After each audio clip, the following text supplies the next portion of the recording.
Mm. Alors, bonsoir tout le monde. Merci d'être joints à nous. Alors, on va commencer directement à l'heure. L'idée, du coup, ça va se, comme on vous l'avait spécifié, ça va se passer en deux parties, enfin, voire trois en fonction du temps qu'on aura. Première partie, présentation de FLUPA. Deuxième partie, l'intervention de Marion, qui est avec moi. Et puis après, questions-réponses, il nous reste encore un petit peu de temps. Voilà, voilà. Bon, je commence par vous présenter FLUPA. On va passer rapidement la partie administrative et puis après, ce sera à Marion de jouer pour le cœur du sujet. Alors, FLUPA, c'est l'association qui s'occupe qui a permis cet événement. Du coup, c'est une association qui a pour but de promouvoir du coup tout ce qui tourne autour de l'UX et puis d'animer un réseau professionnel. Aujourd'hui, on est structuré en antennes. Là, vous les voyez toutes sur la petite carte. Donc 19 antennes réparties dans 5 pays, notamment la Suisse qui nous a rejoint en 2019. Et puis, c'est l'organisation d'événements avec différentes formes. Donc là, en ce moment, vu les conditions, on est plutôt sur des événements en ligne, comme vous allez participer ce soir. Mais sinon, c'est aussi des apéros, des conférences, des projections de films avec des débats, des ateliers, puis des événements interantennes. On va se challenger ensemble sur des problématiques où on va participer ensemble, comme au World Usability Day. Pardon. Et c'est aussi un gros réseau sur Meetup très actif. Donc, si vous avez des questions, vous voulez échanger, il y a 8800 personnes pour vous répondre. Mais FLUPA, c'est aussi deux gros événements. Un principalement qui est les UX Days, où il y a environ 1000 personnes, 1000 professionnels de l'UX qui se retrouvent. C'est des conférences et des ateliers à la Villette. Voilà, on est en train de réfléchir à l'édition 2021 qui sera certainement repensée au vu du contexte, mais on communiquera bientôt dessus, donc restez connectés sur les réseaux. Et puis c'est aussi le l'UX Camp. Alors là, c'est un format bar camp. On commence par une soirée conférence inspirante et puis un petit cocktail, hein, ça fait jamais de mal. Et ensuite, le lendemain, une fois qu'on a bien été inspiré, on commence par, on présente les sujets qui vont nous porter par rapport à la problématique de cet UX Camp. Et puis, on va travailler sur les questions qui intéressent le plus de monde.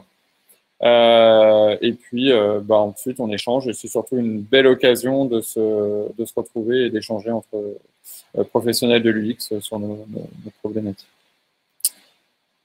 On tient surtout aussi à remercier nos adhérents. C'est important pour l'association. C'est eux qui permettent à l'association de vivre, qui permettent d'avoir aussi aujourd'hui cet événement, d'avoir les UX Days. Donc, n'hésitez pas à adhérer pour nous soutenir. Il y a aussi quelques avantages à être adhérent. Ça permet déjà de participer à la vie de l'association et d'orienter sa stratégie.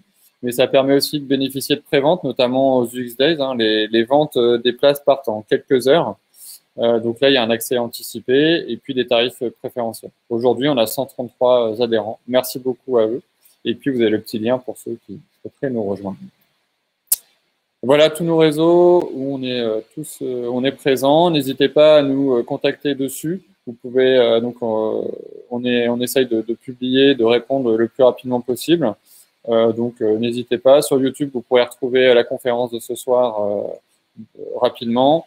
Et puis après, c'est Slack, le channel principal, pour échanger avec vous. Et ce soir, c'est Marion qui nous fait l'honneur de nous faire une présentation sur la modélisation systémique en user research. Excusez-moi pour l'accent anglais. Et puis, je vais la laisser du coup parler, parce que j'ai déjà trop parlé. Donc, bonne soirée. Si vous avez des questions, n'hésitez pas à les noter dans le chat. Je m'occuperai de regarder et puis d'en retransférer certaines, toutes celles que je peux à Marion. Voilà. Et puis, bonne soirée. Je vais vous poser un petit sondage si vous pouvez répondre aussi pour savoir un peu qui est là. Ça nous permettra d'orienter potentiellement la présentation par la suite. Bon, Marion, c'est à toi de jouer. Merci beaucoup. Alors, j'ai cru comprendre que j'avais quelques soucis de connexion, donc n'hésitez pas à le dire dans le chat. Dans ce cas-là, moi, j'enlèverai ma vidéo, on se débrouillera pour que ce soit un peu plus fluide. Donc, je suis très contente de vous parler de la modélisation systémique en user research. J'ai eu l'occasion de le tester en fait sur le terrain. Je connaissais pas du tout la technique et j'ai trouvé qu'en fait c'était vraiment exhaustif et que ça pouvait éviter de tomber entre guillemets dans des pièges du biais du concepteur ou de la certitude liée à notre expérience, par exemple, ou à l'incertitude des situations qu'on ne connaît pas. Donc, on peut passer à la slide suivante. Et encore celle d'après, du coup. Alors oui, je suis consultante dans la santé, je suis indépendante, trésorière de la FLUPA, membre actif de l'Institut français d'expérience patient et dans la santé depuis 2018. J'écris actuellement un livre sur l'expérience utilisateur en santé et voilà, les réservations sont possibles dès maintenant, mais c'est pas à apparaître pour tout de suite, dans les mois à venir. Mes partenaires, donc Emoscience, eCohort et Resilience, projets partenaires, disons qu'on collabore pour leur solution. Ils ont des technologies vraiment très, très sympas. J'ai beaucoup de plaisir à travailler avec eux. Emoscience, c'est une technologie pour la captation des émotions. Resilience, c'est une thérapie digitale pour accompagner les patients souffrant de symptômes post-traumatiques. Et l'eCohort, ce sont des questionnaires de cohorte couplés au séquençage d'ADN. Voilà. Je fais vite, comme je sais qu'on n'a qu'une demi-heure. Donc là, c'est toutes les étapes pour la présentation. Je vais voir, j'ai déjà présenté ce que c'est que l'approche systémique globale parce que c'est la première étape avant de la modéliser. La deuxième étape, ça va être voilà, de voir ce que c'est que la modélisation systémique. Ensuite, je vais vous proposer des matériaux de base pour alimenter cette modélisation, cette approche systémique. Je vais vous donner quelques exemples de schémas systémiques à modéliser. Je vais vous montrer des types de résultats possibles et je vais vous donner aussi des ressources d'information parce que je sais que la plupart des UX designers sont très curieux et vont chercher un peu à droite à gauche de quoi nourrir leur travail. Donc voilà, il y aura de quoi faire. Donc l'approche systémique globale, qu'est-ce que c'est? Slide suivante, s'il te plaît. Donc voilà, un ensemble d'éléments en interaction dynamique, organisés en fonction d'un but. C'est la définition de Joël de René. Effectivement, l'interaction dynamique en fonction d'un but, tout ce qui est conception d'expérience avec des systèmes complexes pour finalement aboutir à une expérience globale mémorisée, un ressenti unique qui est est-ce que ça m'a plu ou pas, on est dedans, on est dans ce système-là et on a un objectif bien défini, un but bien défini. Donc, déjà, cette première approche systémique correspond complètement finalement à notre métier. On peut passer à la slide suivante. J'ai fait des petites recherches parce que bon, moi, au début, je connaissais pas trop l'approche systémique. En fait, c'est basé sur le constructivisme et la cybernétique. C'est voilà, où on considère que le tout est supérieur à la somme. Finalement, c'est ce qui permet de naviguer dans la complexité des systèmes sans se perdre voilà, dans trop de détails ou dans un niveau trop abstrait et de rester vraiment concentré sur les aspects qui nous semblent essentiels, en tout cas pour le fonctionnement du système ou de la mécanique. On peut passer à l'autre. Alors voilà, les trois principes de base. Donc, il y a l'homéostasie, le principe d'émergence et l'équifinalité. L'homéostasie, c'est là où en fait le système va essayer de trouver son point d'équilibre. Par exemple, votre système à vous, il va rester à 37 degrés au maximum, qu'il fasse 0 ou 40 dehors. Voilà. Donc ça, c'est le premier principe. Donc votre utilisateur, il va chercher à avoir en fait son niveau de satisfaction en exerçant des actions et en prenant des décisions dans votre système. Le principe d'émergence, c'est 1 + 1 = 3, c'est-à-dire que on prend un élément, un deuxième élément, ça en crée un troisième. Le feu, c'est l'oxygène, le combustible, la chaleur. Voilà, c'est le principe de totalité. Et l'équifinalité, ça veut dire que deux systèmes qui fonctionnent, qui sont finalement conçus comme identiques, vont pas forcément avoir les mêmes résultats parce qu'ils n'ont pas les mêmes variables qui vont influencer finalement les éléments de la modélisation. Ça peut être des agents qui ont des caractéristiques différentes ou des événements créés qui, par exemple, n'ont pas la même rapidité de réponse ou la même transformation des informations. Par exemple, on parle des biais cognitifs, ça peut être des biais dans la communication, les informations vont être déformées au fur et à mesure. Bon, on verra ça après. On peut passer. La modélisation systémique. Allez, on y va. On va dans le cœur du sujet. Alors, ça permet voilà, de résoudre des problèmes plus rapidement, puisqu'effectivement, ce n'est pas nous qui allons calculer les petites interactions. Les petites interactions, c'est quoi? C'est les interactions dans un microsystème qui, cumulés, vont finalement créer un macro-système. Et ce macro-système, c'est ça qui va faire que oui ou non, votre solution, en gros, va fonctionner. Les vérifier, les comprendre et les communiquer, ben, c'est quand même hyper intéressant de ne pas rester tout seul dans sa tête. C'est-à-dire qu'à partir du moment où on a compris un principe, un système et qu'on veut le communiquer, eh ben, il n'y a rien de plus efficace qu'une modélisation, surtout si en plus elle est dynamique. Donc là, ça vous permet d'avoir une vision claire d'un système complexe, donc de naviguer dedans, mais aussi de voir cette dynamique d'exécution, de comprendre en fait comment elle fonctionne, et puis surtout d'éviter, voilà, on ne peut pas réaliser des expériences de système dans un environnement réel. Parfois, il faut de toute façon voilà, activer la dynamique en amont pour être sûr que tous les rouages sont bien en place. Et donc voilà, ça permet ça. Et puis, évidemment, ça permet de développer la confiance de votre commanditaire, de votre client, parce que ben, c'est quand même une preuve irréfutable que votre système fonctionne. Voilà. Les intérêts, alors déjà en santé, nous, on travaille énormément en amont pour éviter les risques. Donc, on va anticiper, appréhender la survenue des risques au maximum. Exemple tout bête personnel, aujourd'hui, j'ai eu un léger torticolis. Pourquoi? J'ai mal dormi, j'ai fait du yoga hier pour éviter d'être trop stressée aujourd'hui, j'en ai sûrement fait trop. Résultat d'un schéma systémique qui a donné une clinicité émergente qui est mon torticolis de ce matin. Voilà, ça c'est un risque qu'on aurait dû anticiper si la solution avait été le webinar. En santé, on aurait dû l'anticiper pour éviter que ce risque arrive. Voilà, c'est tout bête, mais c'est un enchaînement de situations, de caractéristiques en fonction de ma personnalité et de mes besoins qui font que, voilà, c'est arrivé. L'économie de temps et d'argent, évidemment, puisque ça coûte quand même beaucoup moins cher de faire une modélisation plutôt que d'aller dans la rue, commencer à mettre en place finalement des tests en environnement réel ou même des tests en environnement maîtrisé. Ça peut être des phases par la suite, mais effectivement, si on modélise d'abord en fait le système, on va éviter de se rendre compte d'erreurs toutes bêtes en environnement maîtrisé, en environnement réel. La visualisation, voilà, de l'impact des caractéristiques de changement en dynamique en plus. Donc, effectivement, on a une compréhension accrue. L'exhaustivité, parce comme on a des calculs complexes, on va utiliser des données fiables et précises. On verra ça après. Donc, on est au-delà en fait de l'estimation du concepteur appuyé sur ses intuitions. On va pouvoir utiliser voilà, les données d'approche scientifique, de rapports officiels en fait, pour servir notre besoin. Donc, effectivement, là, on n'est pas dans l'estimation, dans l'approximation, on est sûr, on est en mesure de dire oui ou non, ce système, avec ces caractéristiques-là, va fonctionner. Donc, la certitude, voilà, la gestion de l'incertitude, parce que si jamais, effectivement, il y a des zones de flou, éventuellement du coup des zones de risque, on va pouvoir les appréhender et mieux gérer. On peut passer à la slide suivante.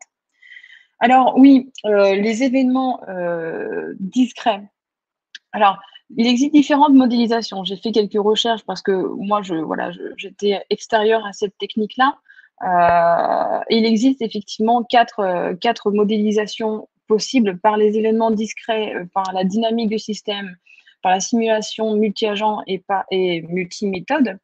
Et donc, les événements discrets se focalisent sur les processus dans un système, un niveau intermédiaire d'abstraction.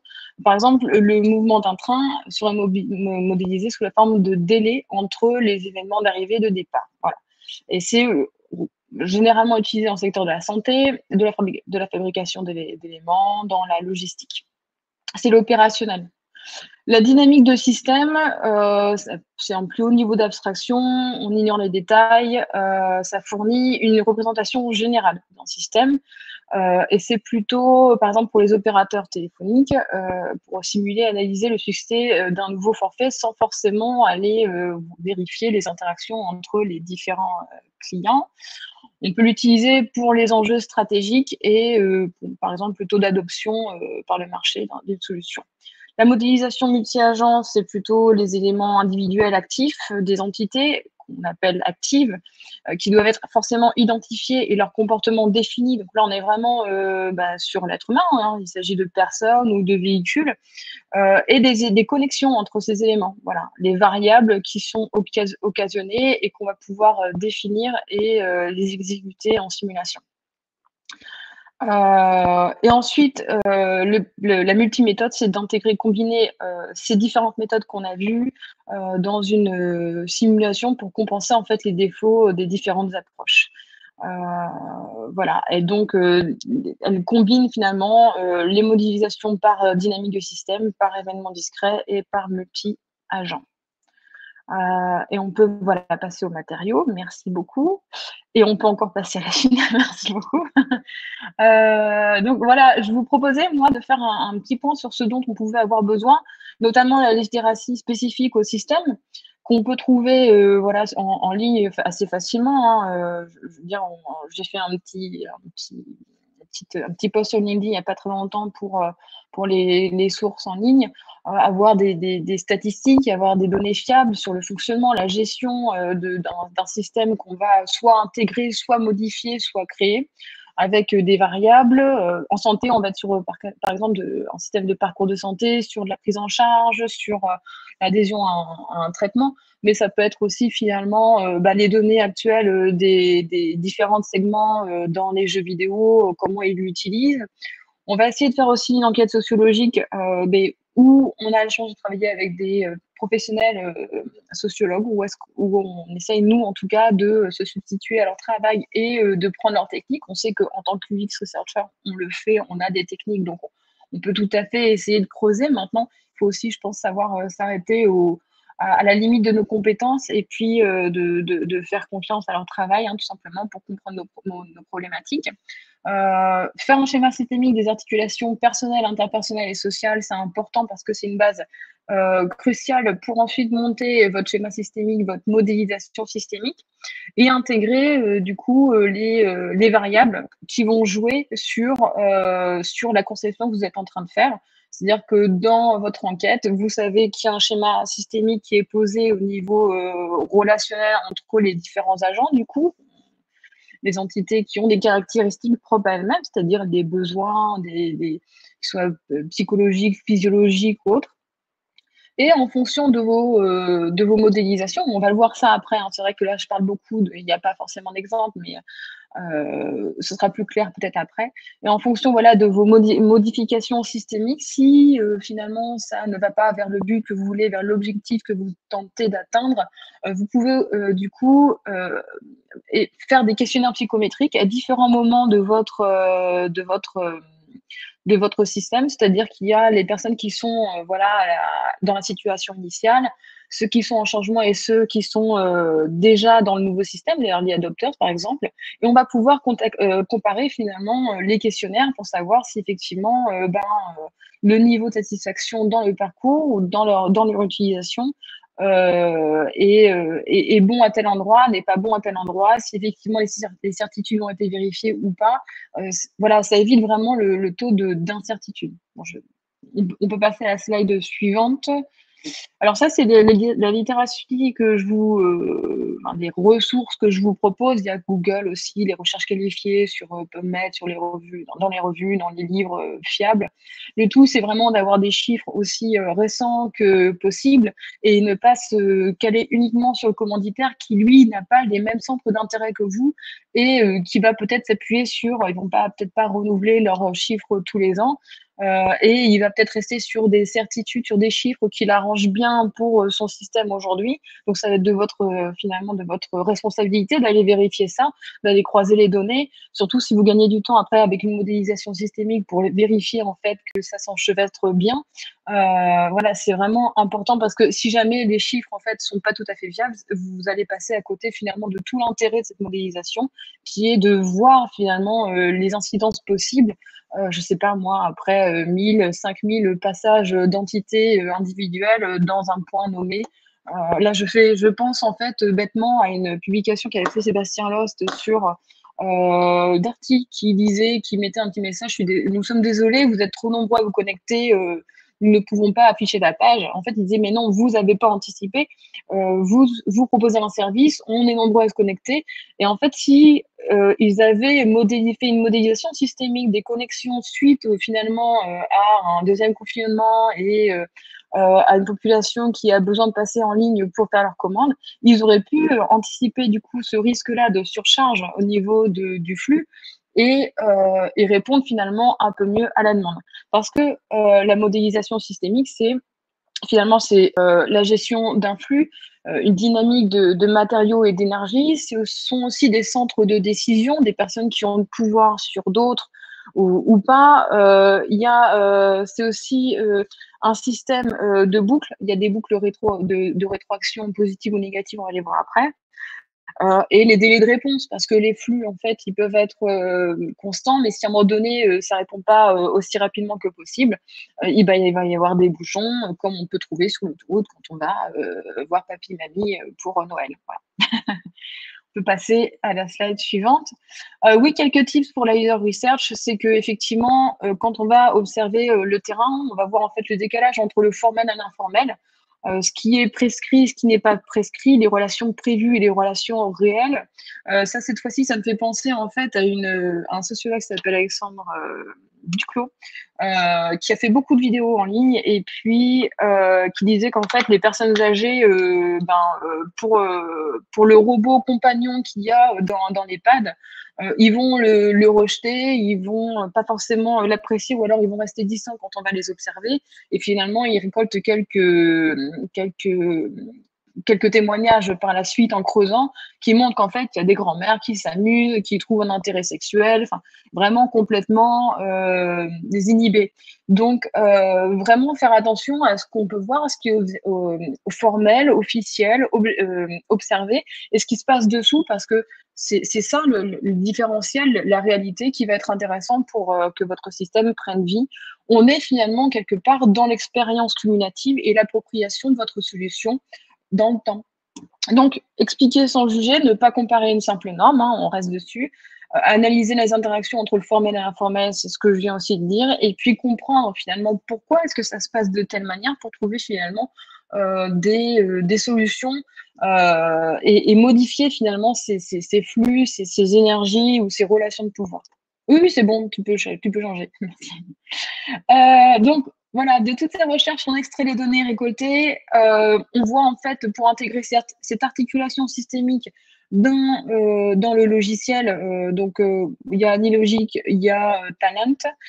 Il y en a peut-être d'autres, si jamais vous en connaissez d'autres, des logiciels de modélisation systémique, n'hésitez pas à les mettre dans le chat. Hein, je veux pas être exclusive. Par exemple, là, j'ai mis le lien du webinaire de Lydie Catalano par rapport à l'AE et les connaissances utilisateurs. Ce sont des données officielles, je veux dire fiables, exhaustives, qui pourraient tout à fait convenir pour ce type de modélisation systémique. Voilà, il faut rendre concret finalement ce qui est observé et le mettre dans le logiciel comme système, comme schéma d'articulation. On peut passer à la suite. Alors, oui, effectivement, il y a différentes articulations systémiques sociales. Alors, je vais le faire rapidement parce que c'est un petit plus qui me semblait vraiment important pour vous. Au niveau du relationnel, ça va être l'efficience globale, au niveau du rationnel, pardon. L'efficience globale du système, donc on va être sur l'encadrement, la structure, la procédure des fonctions, la fonction des acteurs, etc. Les résultats, donc la performance du système. On va être aussi sur les objectifs, la tâche, les missions et les ressources, la technologie utilisée, l'information portée, etc. Donc finalement, pour la lecture rationnelle d'un système social, on va être sur l'articulation systémique de l'encadrement, des résultats, des objectifs et des ressources.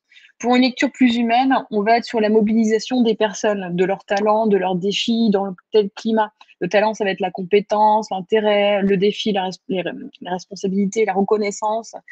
Et le climat, c'est s'ils sont stimulés, s'ils ont un support pour ça. Et la lecture stratégique, donc ça va être plutôt une coopération des acteurs.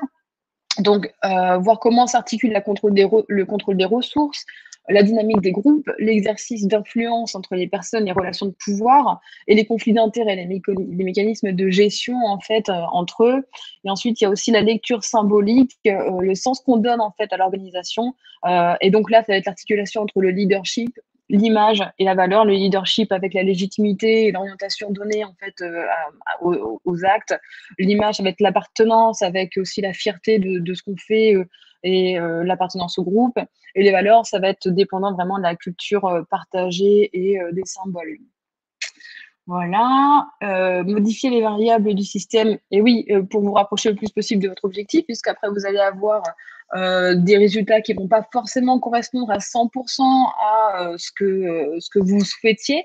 Et dans ces cas-là, vous allez pouvoir modifier les caractéristiques des flux, des temps de réponse, des entités, de leur déplacement, etc., selon voilà, vos utilisateurs. Donc, selon leurs besoins, leur personnalité, leur pathologie, leur handicap, leur niveau d'apprentissage par rapport à la solution, par exemple, leur conditionnement biocognitif, hein, tout ce que je vous ai cité là, et il y en a encore plein, et notamment, j'attire votre attention sur le capital attentionnel et les biais cognitifs, les biais de transformation d'informations, la capacité de mémorisation et les charges cognitives, parce que c'est vraiment très important. Et là, encore une fois, pour aller plus loin, il y a un super webinaire qui a été fait il n'y a pas longtemps qui s'appelle « L'accessibilité plus 8 égale love » que vous pouvez trouver sur Internet. Donc voilà, modéliser les flux d'interaction et jouer avec eux. Oui, c'est bon, tu peux changer, merci. Et puis, on pouvait du coup aussi utiliser les évaluations avec un S, pardon, j'ai été trop vite, psychométriques. Vous avez quelques modèles possibles, il y en a d'autres. Là, j'ai rajouté au dernier moment l'évaluation subjective, notamment par rapport à la charge cognitive qui est hyper importante et qui peut complètement sabrer votre travail si la personne est saturée. Parce que vous pouvez l'utiliser parce que ça va vous permettre d'avoir des réponses qui ne sont pas forcément systémiques, du coup, forcément. Donc, même si vous modulez les caractéristiques, il y a des réponses qui vont vous manquer et qui peuvent vous revenir grâce au questionnaire psychométrique. Moi, c'est comme ça, en tout cas, que j'ai découvert la modélisation systémique, c'est-à-dire qu'on avait une solution, on avait la raison de son succès. Et quand on a fait la modélisation, donc je ne peux pas vous en dire plus parce que je suis je peux pas aller dans les détails parce que je suis soumise à la confidentialité.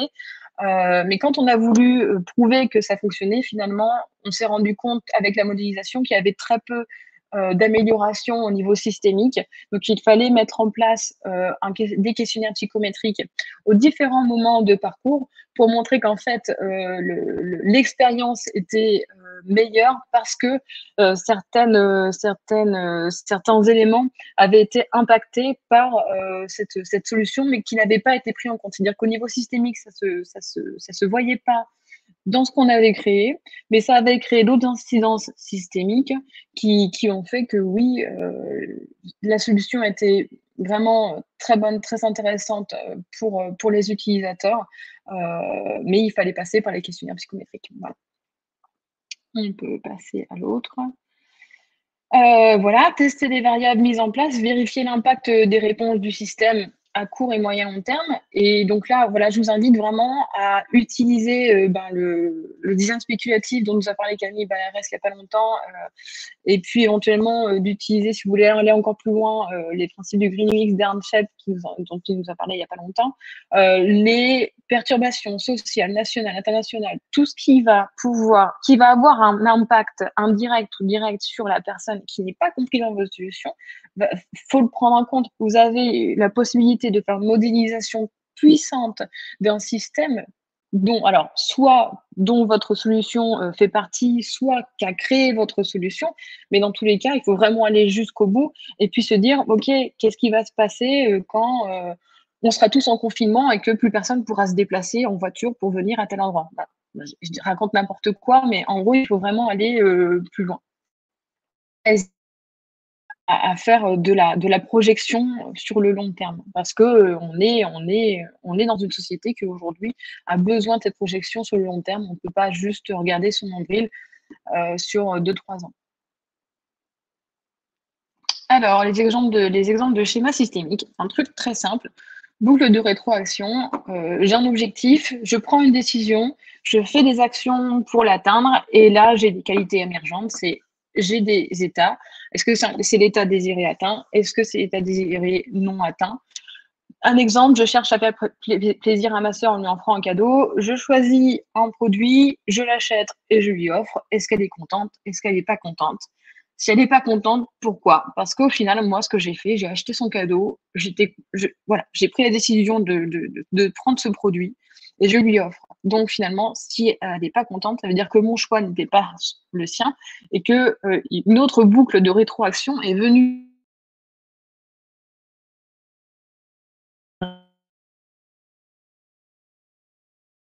Vous m'entendez bien?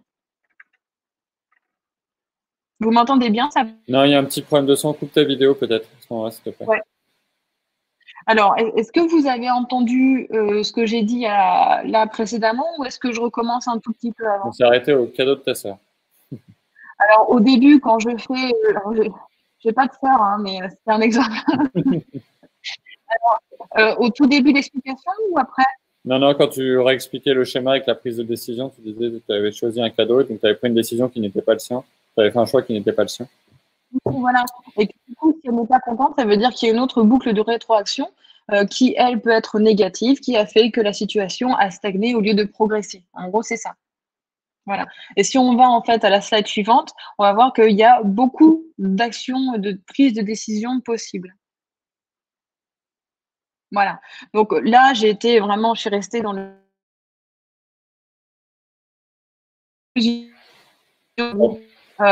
On t'entend mal, Marion. Ah mince. Vas-y, réessaye. Oui, alors on est sur un objectif, plusieurs décisions qui s'offrent à nous. En l'occurrence, exemple tout bête, on est sur un site internet, on a différents choix de boutons sur lesquels appeler. Est-ce que je vais appuyer dessus ou pas? Est-ce que je vais essayer d'y aller par d'autres moyens? J'ai différentes actions possibles. Est-ce que j'atteins mon objectif ou pas? En gros, ça va être, on va aller sur des boucles de rétroaction qui vont s'enchevêtrer et qui vont créer un système complexe. Et il y a d'autres systèmes, on n'est pas que dans des boucles de rétroaction. On peut passer à la slide suivante. Voilà, donc exemple numéro 1, je ne suis pas une spécialiste des jeux vidéo, mais voilà, en bas à gauche, je me suis prêtée au jeu.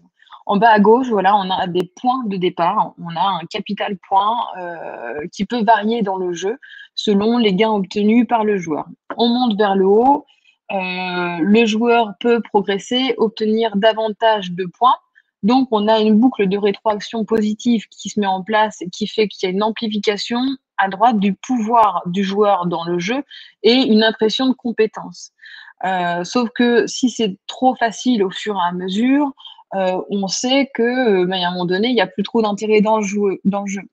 Donc, on peut mettre en place, pour le réguler, on va vers le bas, on va mettre un quota de points pour réguler ou une régulation par incident, pour éviter que ce soit, par exemple, trop facile. Ce qui va engendrer finalement une perte de points dans le jeu. Donc là, je me déplace vers la droite. Et donc, quand je monte vers le haut, résistance dans le jeu et intérêt du joueur maintenu.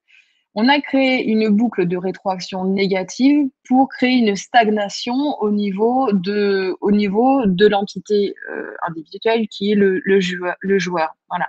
Et donc, on a deux boucles de rétroaction qui vont maintenir l'intérêt du joueur dans le jeu. Voilà. Donc ça, c'est une modélisation systémique possible, très simple encore une fois, mais qui peut fonctionner. Donc là, je vous ai donné, alors ça, c'est vraiment typiquement pour la santé. Je vous ai donné finalement un schéma possible à appliquer pour l'amélioration de la qualité de vie du patient, qui est extrait de la création de la satisfaction client de Thomassen en 2007. Donc, ça n'a pas été vérifié par des tests scientifiques ni par des essais cliniques, hein. Mais voilà, c'est une proposition et vous en faites ce que vous voulez. Mais on peut partir en fait finalement de l'information provenant du réseau patient-médecin, des besoins psychologiques, émotionnels liés à la pathologie, du traumatisme et de l'expérience passée, des promesses de la solution, et tout ça, ça va créer finalement des attentes. Les attentes qui vont finalement avoir un impact, une incidence sur le vécu expérimenté avec l'outil, l'expérience de l'outil, qui va répondre oui ou non aux attentes. et qui va permettre d'améliorer la qualité de vie du patient ou non, en tout cas de lui donner une satisfaction par rapport aux attentes créées. Et ça, c'est la valeur de la proposition de la solution. S'il y a des progrès hebdomadaires, le vécu va être positif, les attentes vont être OK. S'il n'y a pas de progrès hebdomadaire, les attentes ne vont pas être OK et donc il n'y aura pas d'amélioration de la qualité de vie au niveau du patient et donc pas de construction d'un nouveau site. On peut passer, là c'était vraiment très santé, je vous l'accorde. Les types de résultats possibles, donc là ça va être tout simplement, j'ai fait des captures d'écran, des modélisations que j'ai pu voir parce que moi ce que j'ai vu c'était celle qui était à droite, mais finalement c'est quand même beaucoup plus sympa de les faire en 2D ou en 3D ou au milieu comme c'est présenté, on a les trois en même temps. On va les voir dans les slides après. En tout cas, c'est voilà, c'est clair, c'est dynamique, c'est partageable. Là, c'est pas animé, mais quand vous êtes par exemple sur un néologique ou sur un autre, c'est de toute façon très visuel et très dynamique. On peut continuer. Donc voilà, là par exemple, c'est une modélisation 3D d'une logistique en entreprise, de transport de marchandises et de prise en charge par les grues, par les camions et par les personnes. On peut passer à l'autre. Voilà, donc là, on a le calcul des sources de camions. Les camions, finalement, vont prendre une boucle et vont être 34 à prendre cette boucle et ensuite, ils vont sortir et aller à un point B. Donc, on va les voir sur le dessus en 2D et sur la droite, on va voir la modélisation en 3D. Quand vous présentez ça, finalement, à votre client, votre commanditaire, non seulement c'est très visuel, c'est très logique, mais en plus, on voit les failles tout de suite. On voit là où c'est logique, où ça ne l'est pas. Donc, c'est beaucoup plus efficace. Est-ce que ça passe encore le son? C'est bon? Super. Donc voilà, là c'est un autre exemple de modélisation qui est vraiment au niveau du calcul. Il y a tant de chiffres qui rentrent dans telle boîte, il y en a tant qui ressortent, et au fur et à mesure ça grossit ou pas, et voilà. Donc là c'est vraiment juste pour vous montrer visuellement ce que ça peut donner. On peut passer. Là, je vous ai donné un exemple d'intégration des évaluations psychométriques. C'est que dans le système du haut, j'ai fait au plus simple. Je rentre à la maison, ils étaient 3, on est 4, je ressors. Je vais au travail, ils étaient 12, on est 13, je ressors, ils redeviennent 12, etc. Et au fur et à mesure, je vais au sport, je vais aux cours, je vais aux visites, etc. Je vais je vais visiter ma famille, mes amis, etc. Donc là, on va dire que la satisfaction au niveau de la qualité de vie qui ressort des leçons psychométriques, elle est à +1. C'est pas génial. Alors on se dit, bon ben voilà, on va faire en sorte qu'ils ne payent plus l'essence, qu'ils ne fassent plus du tout de kilomètres, sans relation aucune avec la Covid-19, naturellement. Donc, on est à la maison, on reste à la maison, il n'y a personne qui va vraiment au travail, on ne va pas au sport, on va faire les courses, mais il n'y a pas beaucoup de monde. Alors, pourquoi est-ce que finalement, au niveau de la satisfaction de la qualité de vie, on est à moins de... Qu'est-ce qui nous manque? Alors, il y a différentes solutions possibles. Soit, effectivement, on va se dire que les individus, ils adorent l'odeur de l'essence et puis ils sont en manque. Ou alors, on va se dire, tiens, il y a les relations sociales qui leur manquent. Alors, c'est peut-être ça qu'il faudrait leur redonner à nouveau. Ou alors, peut-être qu'ils s'inquiètent ou qu'ils ont besoin de faire du sport dans leur salle ou de se dépenser. Voilà, ce qu'il y a, c'est que c'est un exemple un peu grossier pour vous montrer qu'au niveau systémique, au niveau de l'enchevêtrement des fonctionnalités d'un système, il peut y avoir d'autres caractéristiques qui viennent impacter le système avec des micro-modifications et qui font que votre objectif ne va pas être atteint. Et la modélisation systémique va en fait permettre de visualiser ça, de visualiser des zones à risque ou les zones que vous ne pouviez pas anticiper humainement, en tout cas. Voilà. Alors oui, les points clés rapidement dans le temps, faire une user research axée sur l'aspect systémique, ce qu'on n'a pas forcément l'habitude de faire nous en tant que UX researcher.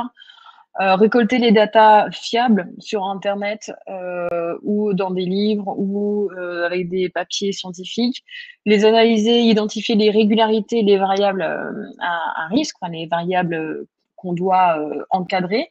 Les points clés, aller chercher les points de friction, les flous, les faiblesses, ce qui pourrait en fait impacter négativement la solution, et ensuite finalement adapter le système en modulant les caractéristiques des individus, des entités. Voilà. Et pour les ressources, pour aller plus loin, effectivement, je vous ai mis donc le centre de ressources d'année logique, qui est extrêmement complet, vraiment. Il y a tout, il y a les tutos pour s'y mettre. Vous pouvez télécharger gratuitement la solution, donc vous aurez tout en main pour intégrer ces techniques dans votre travail du X-Researcher. Le centre de ressources aussi de Talend, qui est un tout petit peu moins complet, mais quand même. Là, c'est un papier scientifique sur la modélisation systémique en analyse qualitative. Ensuite, je vous ai mis voilà, la modélisation systémique, un outil méthodologiste pour les économistes, parce que je pense que c'est lié quand même à notre travail. Et puis après, différentes ressources, notamment liées à la sociologie et la sociologie des organisations. Voilà. Et après, je sais plus, je crois que c'est fini après, non? Oui, non, il y a un petit sondage quand même. Alors, je ne sais pas s'il y a eu des questions entre-temps. Et là c'est fini, en fait, il n'y a plus que le sondage.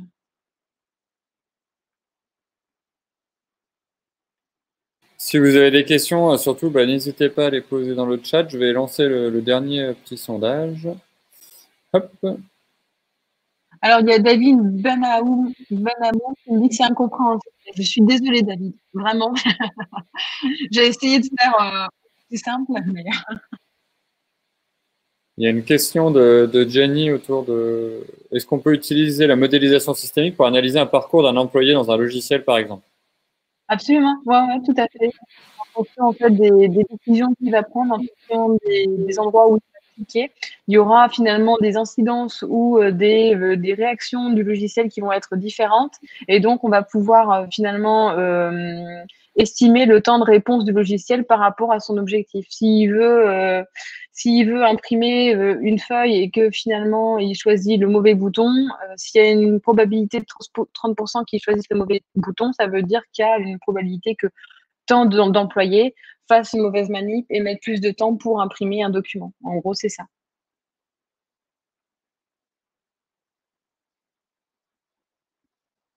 Je ne sais pas si j'ai bien répondu à la question, ça va? Ouais, il y a un merci de Jenny.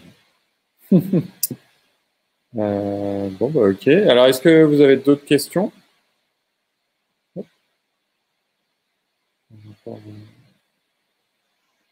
Alors, j'ai tenté de remettre la caméra pour que ce soit plus sympa pour finir le webinaire. Alors, du coup, j'ai l'impression que c'était un petit peu flou, là, tout ce que j'ai raconté. J'espère que ça va quand même. Écoute, il n'y a pas d'autres questions pour l'instant. On a encore un petit peu de temps voilà, pour être dans les temps.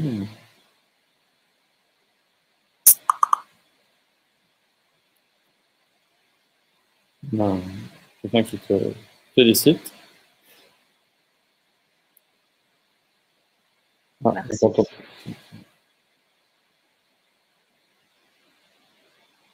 Ah, Marion a un problème de connexion, je pense. Ne posez pas vos questions maintenant parce que je serais bien embêté pour vous répondre.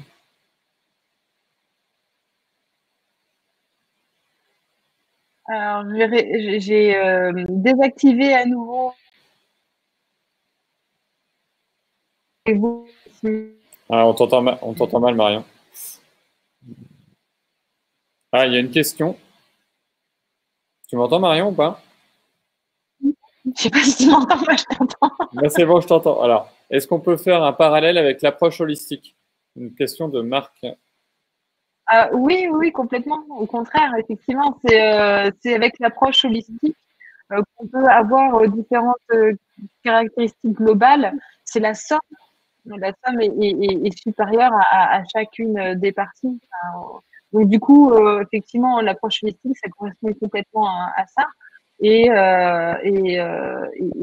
c'est adaptable à cette approche-là, en fait, simplement. J'ai une autre question de Zaliata. Comment fais-tu le lien entre design circulaire et design systémique? Comment je fais le lien? Alors, je pense que le design systémique et le design circulaire sont deux choses différentes de la modélisation systémique et qu'en fonction de leur utilisation et de leur application dans les projets, le schéma systémique de base avant la modélisation sera déjà pas le même, en fait. Donc, ce sont des tendances de design qui ont en fait leur propre schéma et des entreprises. Et ces schémas-là seront à adapter, à modéliser ensuite. Voilà. Donc, si je fais un lien, c'est l'adaptation. Ok. Zaliata, j'espère que ça a répondu à ta question. Une nouvelle question de Martha qui est: est-ce que c'est possible d'avoir un exemple concret de comment on met en place la modélisation systémique lors d'un projet précis? Comme j'ai donné en exemple, c'est-à-dire que on a un projet précis avec des données qui nous sont qu'on a à la base.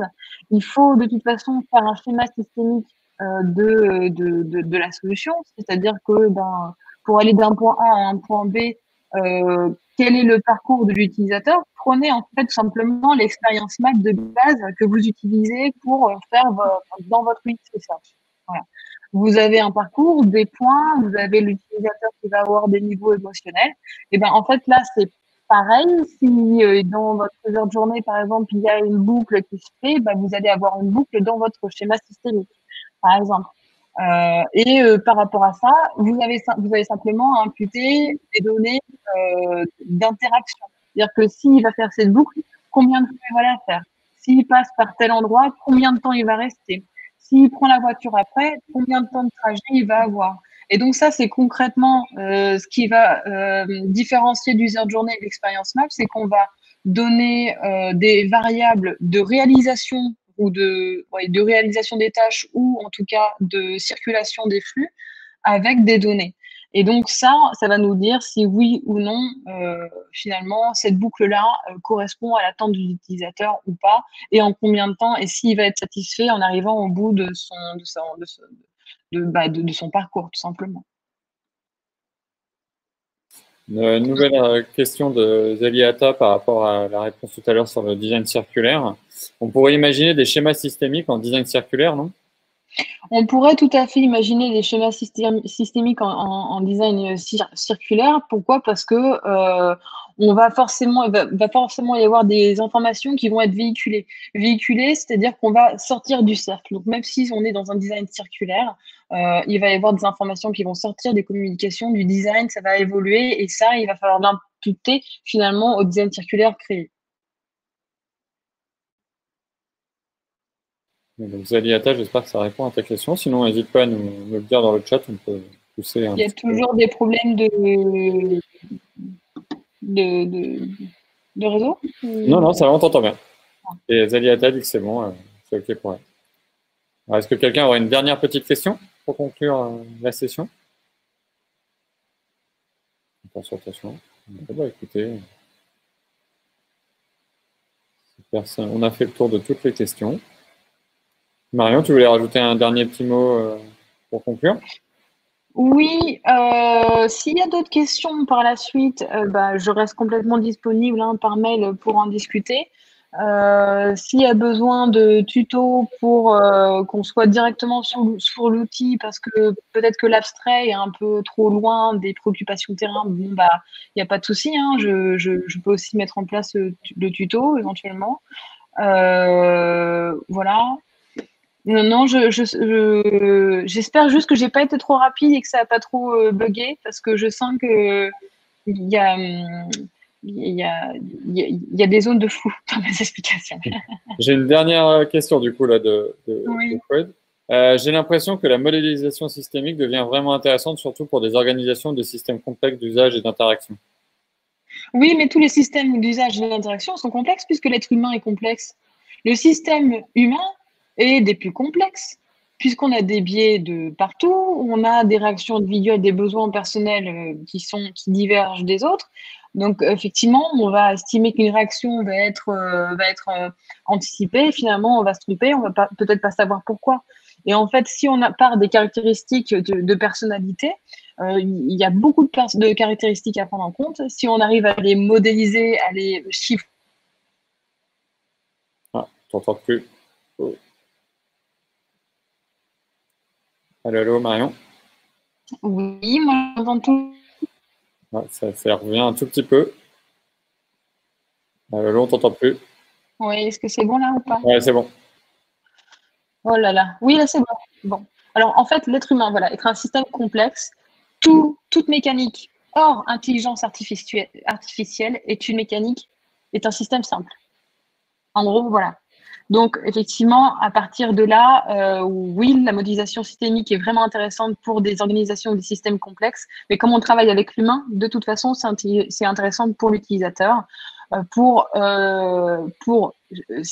schématiser de façon systémique une solution qui est simple, ça va bien. Après, alors, ça, je sais que ça se fait, mais moi, je ne suis pas en mesure d'en parler. Faire une modélisation systémique d'une interaction entre un être humain et une intelligence artificielle, alors là, je ne saurais pas du tout comment ça fonctionne. Voilà, on est sur deux systèmes complexes, c'est compliqué. Je suis pertinente des fois dans mes explications. Mais voilà, une voiture, c'est un système qui n'est pas complexe, par exemple. Ok. Bon, bah, j'espère que ça a répondu à la question. Bon, bah écoutez, s'il n'y a plus de questions. Ah, nouvelle question. Marc. Dans votre définition du design systémique, est-ce que vous séparez le design de concept et le design de relation? Alors, je n'ai pas défini le design systémique, puisque c'est autre chose. Le design systémique, hein, c'est une approche du design en entreprise, une façon de créer des assets et de les utiliser entre les équipes. Là, je parle de modélisation systémique, où vraiment on va mettre en place des articulations entre des interactions entre l'utilisateur et une solution, entre un parcours et des points de contact, etc. On est vraiment sur, dites-vous qu'on est sur de l'expérience map en mode exhaustif avec des données extrêmement fiables. Voilà, où on peut calculer les micro-interactions dans l'expérience map pour voir au niveau macro ce que ça donne. Mais on n'est pas, je ne parle pas de design systémique du tout. Ok, pas de problème. Bon, bah, encore une dernière question ou alors on conclut pour de bon. En tout cas, pour vous dire, pour vous rappeler que on remettra du coup ce webinaire en replay bientôt sur la chaîne YouTube de Flupa. Il y a d'autres éléments qui sont prévus, donc restez bien connectés sur les réseaux. N'hésitez pas à venir échanger avec Marion ou avec n'importe qui sur le meet-up le Slack de Flupa. Et puis on espère du coup vous voir bientôt alors. Et puis merci à tout le monde et puis surtout merci à Marion de ça. Merci à tout le monde et merci de votre attention, de vos questions et de votre curiosité parce que voilà, fallait peut-être rester accroché aux explications. Voilà. Très bonne soirée à tout le monde et puis passez d'excellentes fêtes également. À bientôt. À bientôt.